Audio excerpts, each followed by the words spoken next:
and welcome to Career Conversations, brought to you by the Monash Health Science Society. My name's Sam. My name's Arabella. And we'll be your co-hosts for today's show. Throughout this podcast, we'll be exploring different careers in health. Before we start, I'd like to acknowledge the people of the Kulin Nations whose land we're meeting on today, and I pay my respects to the traditional owners of the land on where everyone is listening and the people in Sydney too, where Chloe is. I pay my respects to the Indigenous elders, past, present and emerging, and acknowledge their continual connection to the land and the waters. Today we are joined by Chloe Martin, who graduated from Bachelor of Public Health Science, majoring in Public Health at Monash University, and is now a graduate student at the Australian Institute of Health Welfare. Welcome, Chloe. Thank you. Starting off, which degree did you study and what was your experience like at Monash? Yeah, so I, like you said, studied a Bachelor of Public Health Science. I graduated at the end of last year, so in 2019, and I loved it. I loved going to uni. I kind of miss it a little bit every now and again. I had a really, really positive experience whilst I was there.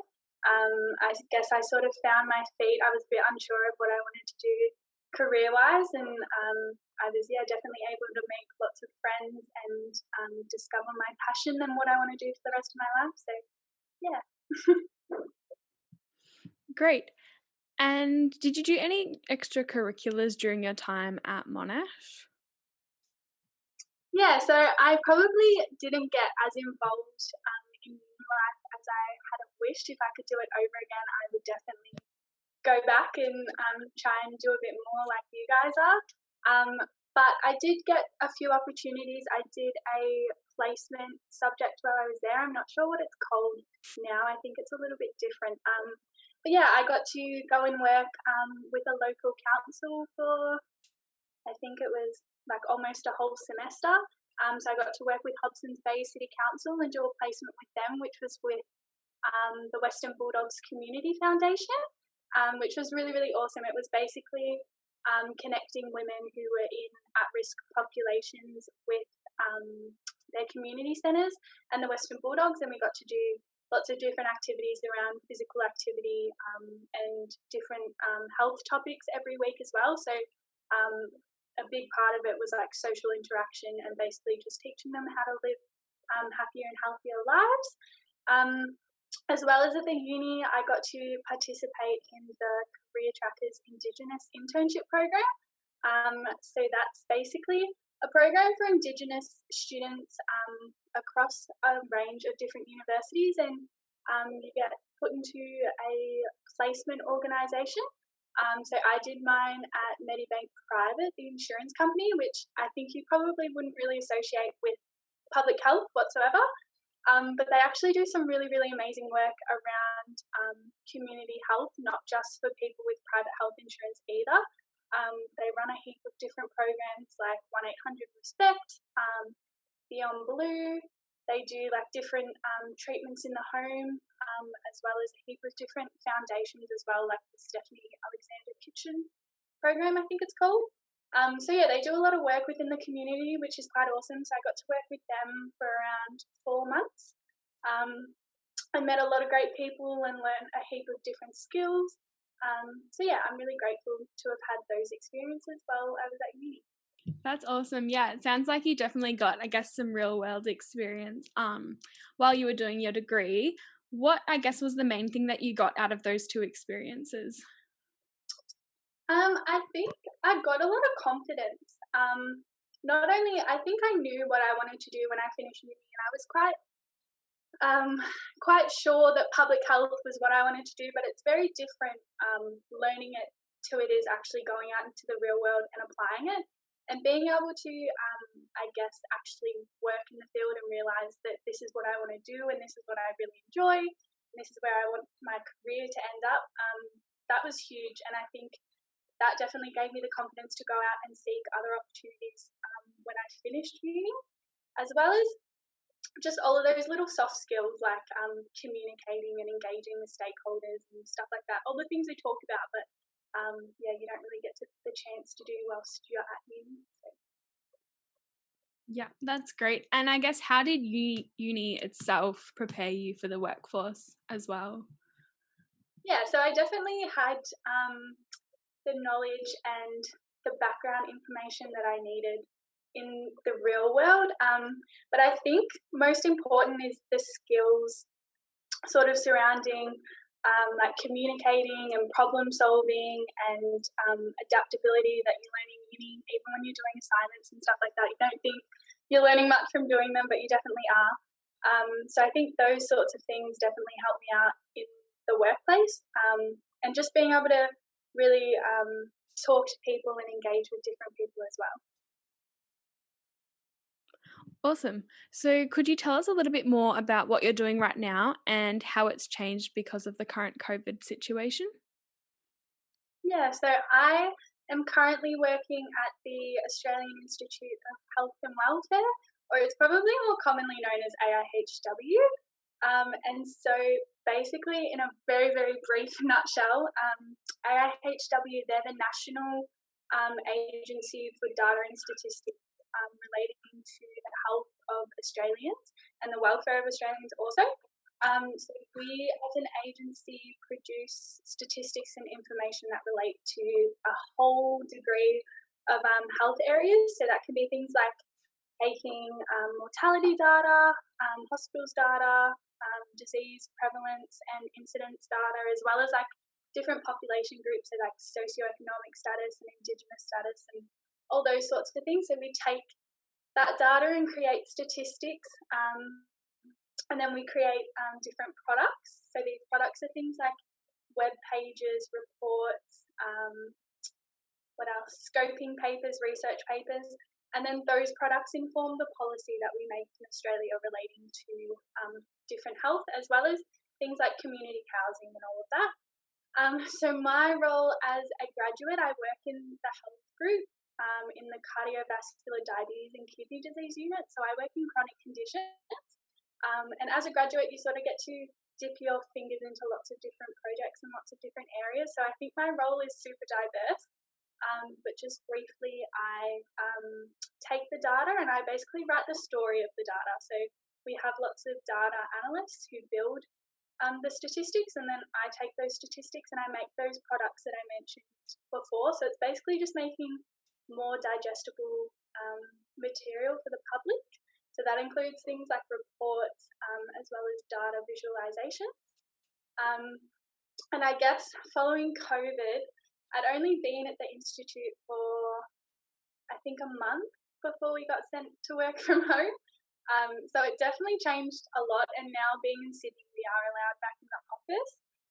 But it changed our work priorities a lot, just because we have a lot of external and internal stakeholders, and with a lot of their work moving away from chronic conditions, which was the big focus, and now moving to an infectious disease, our sort of whole portfolio of work changed a little bit, and I guess like the business needs changed a lot.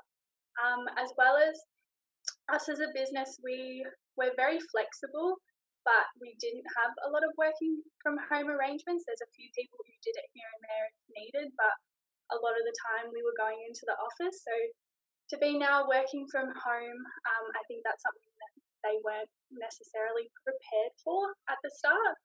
So it did take a lot just in terms of technology and all of that to get us all at home and working productively. But now it's definitely highlighted that it's doable and people can be productive from home, and there's definitely been a big push to allow us to work from home more now, which I'm sure a lot of businesses have realised. We spend a lot of time travelling and a lot of time doing other things, getting to and from work. So I think now businesses are going to try to create more of that work-life balance, which is really good to hear. So yeah, it's pretty good that there's actually a positive outcome from this pretty bad situation. Yeah, And definitely. at work, have you noticed like the way in which you're delivering public health information to the public? Have you noticed any like changes in the way that you do that? Not necessarily the way that we do it, but we definitely have to recognise, even in the data that we're producing now, that COVID does have an impact to that data.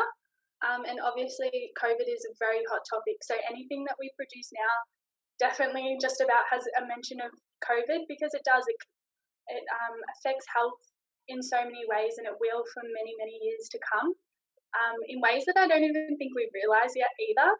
So yeah, just not necessarily the way we're looking at data just yet, but it's definitely being mentioned and brought up a lot. It's a hot topic. Yeah. Also, why did you choose to apply for this particular graduate program? What drew you to this program in the first place? Yeah, so I think, I don't know about you guys, but every time I wrote a report, I referenced the Institute for everything, every report I ever wrote.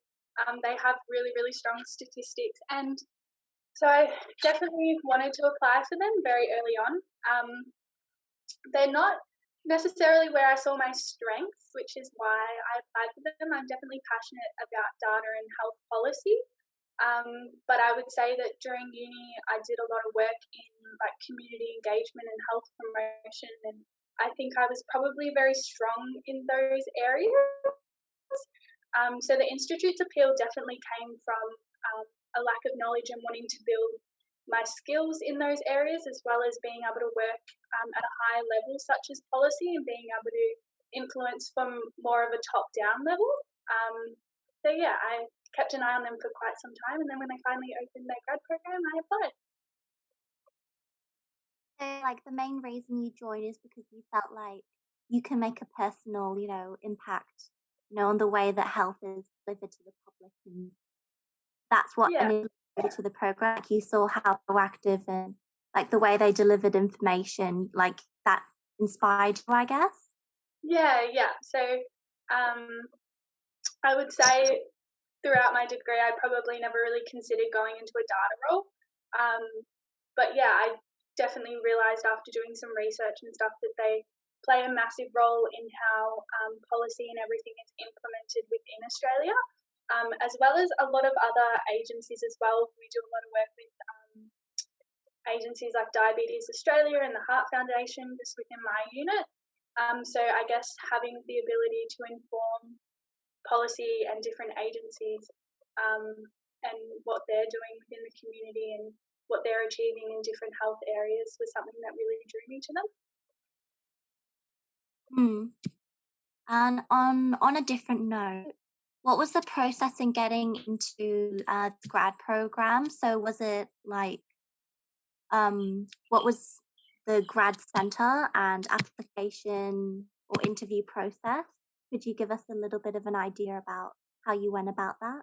Yeah, so the institute, so AIHW is a little bit different to maybe some other government organisations. I would say they're not as intensive as some of the other ones. So it was basically just a online application that was kind of similar to doing a key selection criteria. So they gave you a heap of questions and you just had to answer them.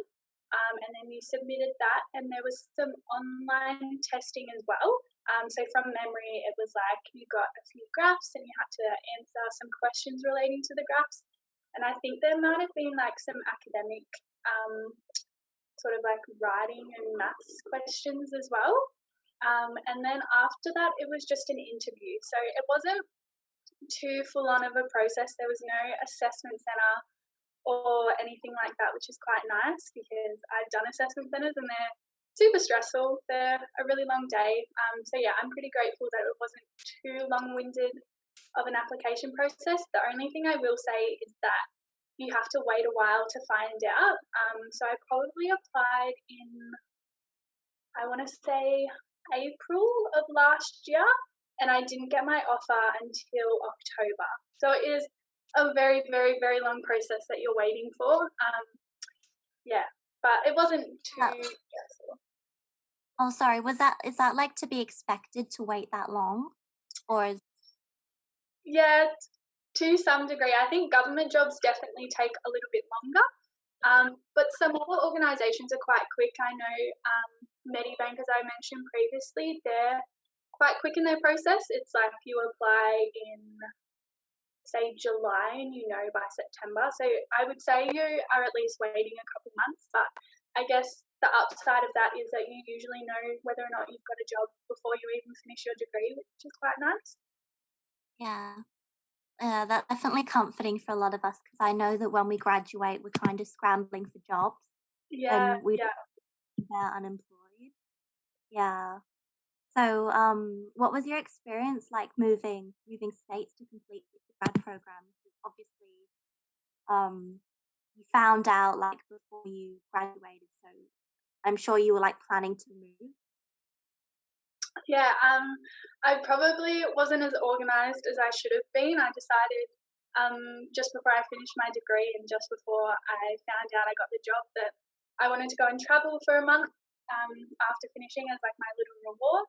So I went to New Zealand for a month, which wasn't the smartest decision. It was a great, fun decision, but probably not the smartest in some sense. Um, so yeah, I found out I got the job, and then I probably had about 2 months to prepare myself to move.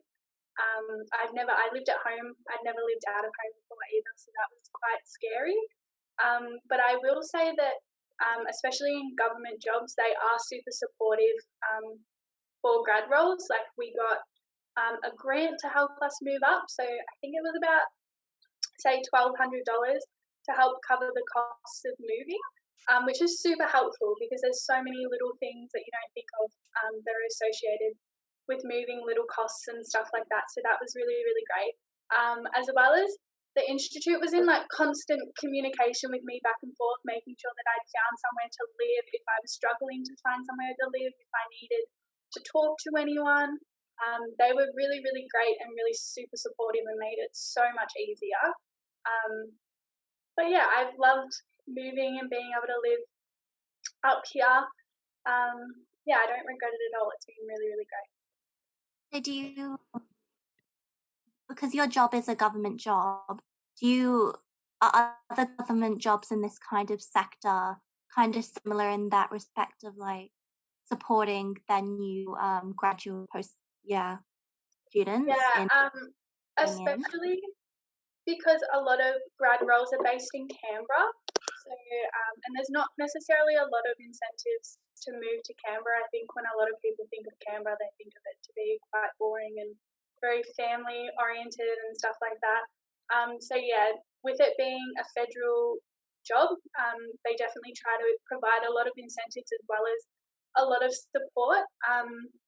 So AIHW is actually based in Canberra. They've just got a smaller branch in Sydney as well. And I was one of those people that thought Canberra was super boring and didn't want to move there. So yeah, I chose to come to Sydney.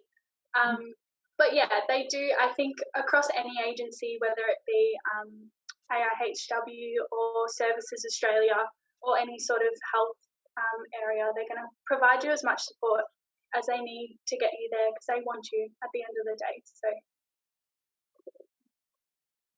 Awesome. And you mentioned, that they were quite supportive in, I guess, getting you into the grad program. But what drew you to applying for a grad program, I guess, rather than a different entry-level job? yeah, so I think, like I said before, you know that you've got a job before you finish, which is something I was super drawn to. And I think it's really, really hard sometimes stepping straight out of your degree into a new role. And I feel like I personally needed that additional support, which you get from a graduate program. And I was quite keen on relocating as well, and having an opportunity in another state potentially. So with that, a grad program provides people who have similar interests to you, who are going through the same experiences of finishing uni and navigating workplaces and stuff like that. So yeah, a grad program definitely was appealing in that sense that you had that additional support, as well as you have a few more opportunities to sort of move around a business and explore a business a little bit more. AIHW just does one rotation, unlike a few other grad programs who will do multiple rotations throughout the business. So you might do, 4 or 5 months in one area and then 4 or 5 months in another area. But at AIHW, you do a full 12 months in the same area, but you have opportunities to do like little secondments and little placements with other teams and other external stakeholders as well, which is really cool because I don't think you necessarily get that same experience if you just go straight into a role within another business. And I guess the other appealing thing with the grad role is after your 12 months, most of them will offer you an ongoing position as well. So it's not as if, you're doing a grad year and then it's like, see you later. They do offer you positions at the end of it, which is cool as well.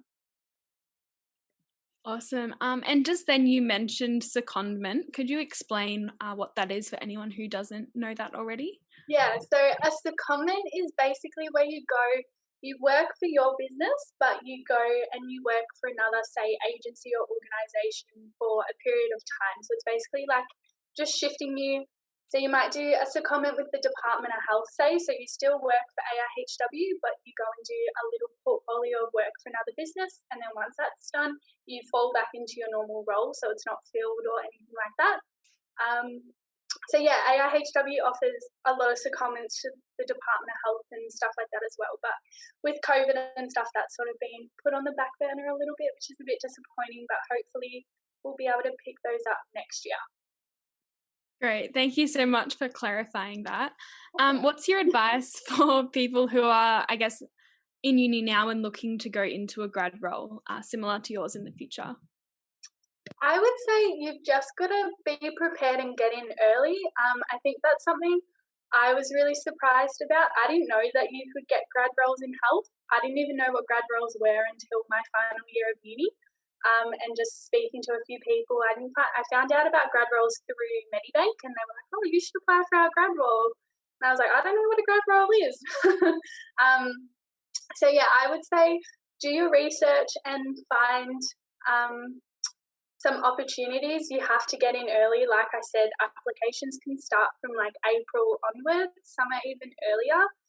So you do sort of have to be prepared and have all of your, portfolio ready to go, like your resume, cover letters, key selection criteria. You've got to have them ready to go before you've even finished your degree. So yeah, my biggest piece of advice would be to definitely speak to Monash Services and get them to help you out with your resume and all that sort of stuff, so that you can just apply and stress less about it, I guess. Cool, thank you. That's good advice. I mean, I'll definitely take that on board because that's something that I'm definitely considering in the future. When you were talking to Arabella earlier, you mentioned, I guess, that you're working with the cardiovascular disease and diabetes team in kind of like data translation. What's your favourite part of working in that role? I would say my favourite part is that when you work across multiple diseases, it's a really big team, and I love working in such a big team. You get so many different perspectives on a heap of things that relate to health, and perspectives that you probably wouldn't even think of by yourself. So I love being able to collaborate with different people, not only just within my team, but within the whole organisation itself. None of the work we produce is like the sole production of ourselves or the sole outcome of just our unit. It's sort of a collaborative piece of work. We work with like webs and publishing teams. We work with external stakeholders. So I think I love that. I love being able to talk to an array of different people and really collaborate to produce something that's really, really strong and really, really informative as well. Great. And I guess the reverse of that question is, what are some of the challenges that you've faced so far during your time in the grad role? Besides COVID, which just made it hard in the sense that I was still really, really new and still learning how the business operated and stuff like that, I would say something I really struggled with was the different softwares. I think when you do data and statistics, they use a lot of different coding softwares and stuff like that, and whilst it's not directly related to the work I do, when you're in a team and the team needs help and stuff like that, you do have to have some knowledge of how things work. So I've definitely struggled to learn some of those. They're quite complicated, but like I said, there's a whole heap of support, so yeah, I can always ask questions if I need to, and I guess the other thing is just sort of learning different acronyms and stuff like that, which sounds really silly, but you'll be in a meeting and they'll just throw around and something, and you're like, I don't know what that is. So yeah, you've just got to be sure to ask lots and lots of questions, I think.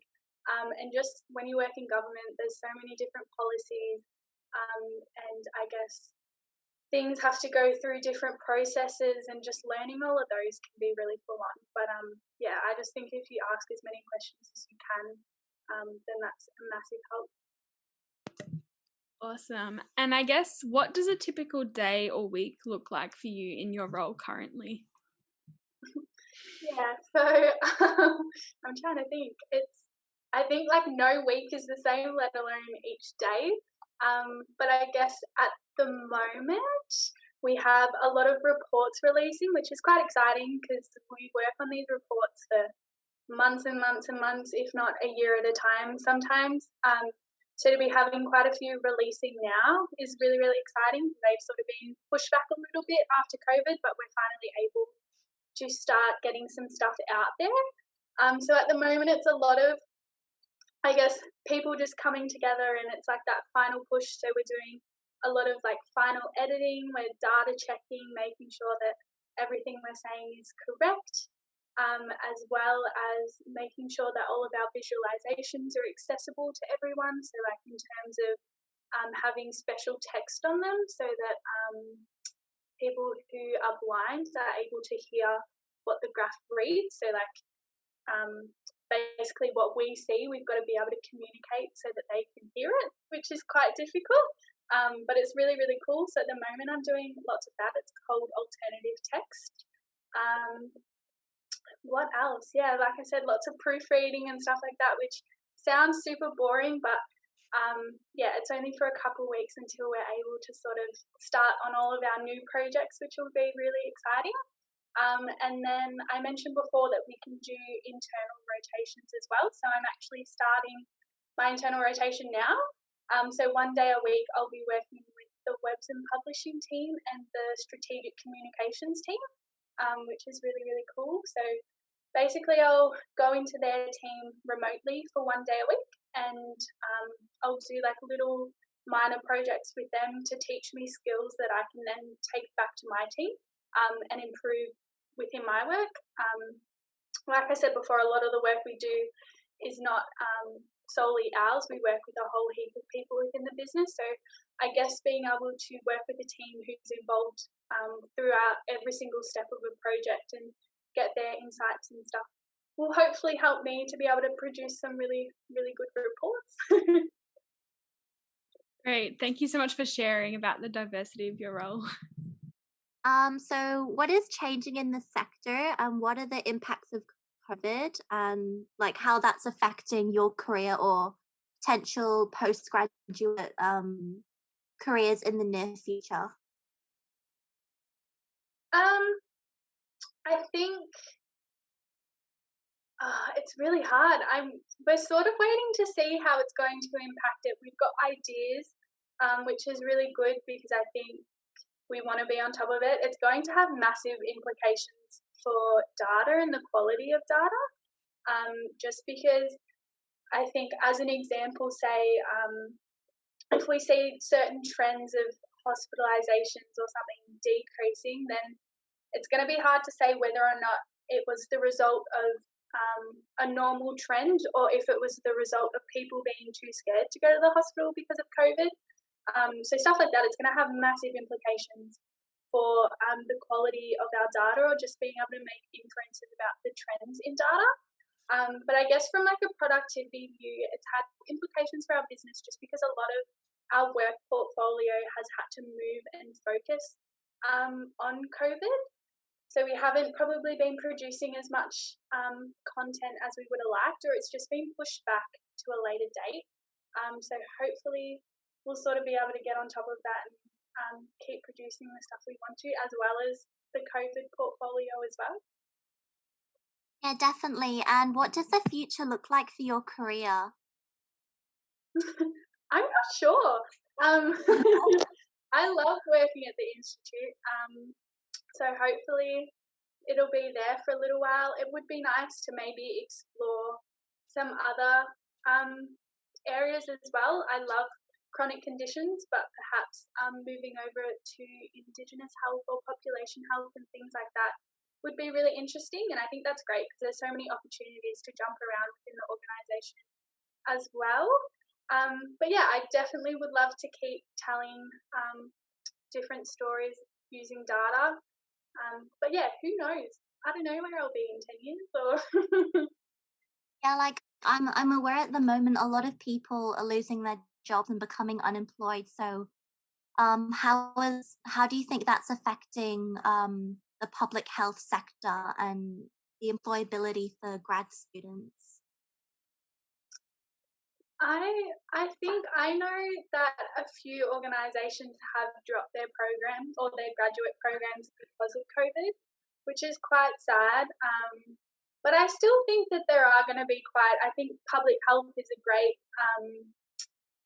a degree to have at the moment. I think it's in great need. So I don't think people who have been studying public health should be too concerned that they're not going to be able to find jobs. I think we're probably more employable than ever to some degree.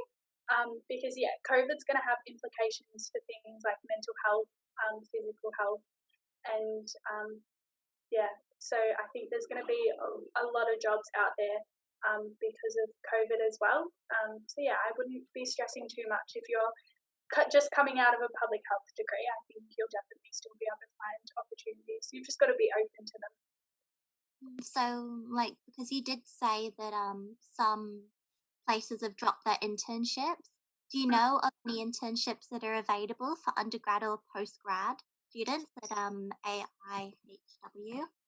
At AIHW, so they run. I think a lot of them are in partnerships with Canberra and Sydney universities. I'm not sure if they have partnerships with universities in Melbourne, but they do offer summer internships. So that's not to say that if you were willing to come up to Sydney or willing to come up to Canberra, that's not to say that there wouldn't be opportunities up here for you. But yeah, I definitely think there's still chances to find internships and stuff over the summer. You've just got to sort of put yourself out there and ask. That's something I wish I had done more of while I was at uni, is sort of seek out those opportunities a lot more and just, if they say no, they say no. That's the worst they can do. But yeah, talk to people like your local council, or ask if you can have, I mean, maybe not a coffee with them right now, but ask if you can meet their public health officer virtually or what have you. Talk to different organisations. Medibank's really great. They run a really, really good grad program, which people should apply for next year. A few others are WorkSafe. I'm pretty sure they dropped their grad program this year, which is a bit sad. But yeah, they're definitely still running them for government organisations and stuff like that as well. I'm quite curious. For undergrad and postgrad students, we run Cheers to Careers in our club every year to help students networking and find potential internships or job opportunities. Is there any advice, general advice for health science students, and also around like networking, especially during COVID when it's difficult to meet up? So we were talking just before we started recording about LinkedIn. I never had an appreciation for LinkedIn. I thought, I don't need it. I didn't even know what it was, to be completely honest, until I sort of went into the workplace. And LinkedIn is great. You can connect with people that you would never have conversations with normally. And people love talking about themselves and love talking about their careers. So I definitely think make a LinkedIn, contact or connect with people from businesses or organisations that you like or are interested in. And with not being able to meet up with them now, ask if you can have a virtual Zoom chat to them. You'd be quite surprised. Like I said, people love talking about themselves and love talking about their careers. So I think the least you can do is ask.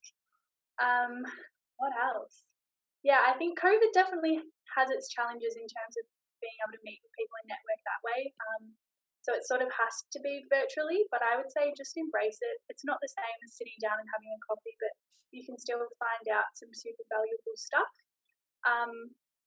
As well as I would say, use your connections at uni, use your tutors and use your lecturers, ask them or tell them the fields that you're interested in and ask them whether or not they know anyone, and then see if they can connect you with them potentially.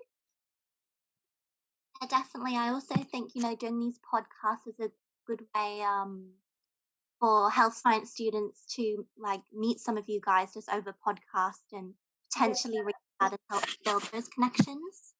Yeah, I think it's so awesome. I really wish it was something I had when I was at uni. Just to be able to see that people are out there and working in the field and stuff like that as well is really great. I know a lot of undergrad and even postgrad students would really appreciate these podcasts because I think a lot of us are just really lost and we don't really know where to turn to for advice or getting a big picture about what's outside of uni and possible job opportunities. Yeah, for sure. Yeah, definitely. So that's all we have time for. Thank you, Chloe, for joining us today and sharing your experiences of your degree and career so far. Thank you for having me. Thank you so much. Thank you so much, Chloe. That was so informative. Thank you to everyone for listening to this podcast. We hope you've enjoyed it. Stay tuned and join us next time for more career conversations.